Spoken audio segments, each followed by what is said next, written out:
ওই সময় তো এটা কেউ যদি এখন আমার বোন পরিচয় দেয়, এটা তো প্রতিবাদ জানানোর বিষয় না, যদি এটা কোনো ইস্যু না হয়। এখন আমি যখন হাসপাতালে ছিলাম, তখন তো একটা খুবই ক্রুশিয়াল মোমেন্টে আমরা ছিলাম। উনি তখন আমাদেরকে হেল্প করেছিলেন।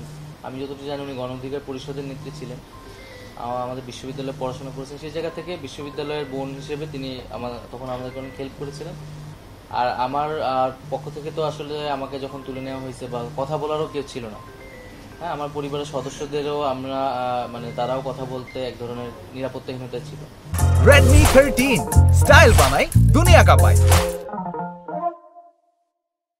তখন তিনি আমাদের পক্ষ থেকে অনেক জায়গায় হয়তো কথা বলেছেন, এগুলো আমরা তখন অত নজর রাখারও সময় পাইনি বা খেয়াল করারও সময় পাইনি। তো এইটাই হচ্ছে তার সাথে। আমার নিজের কোনো বোনই নেই, আমরা দুই ভাই। আসলে বোন নাই। ও না, ওনার সাথে তো আমার আসলে আগেও যোগাযোগ ছিল না, এবং এরপরে এত ব্যস্ততার ভিতরে আমি ওনার সাথে এখনো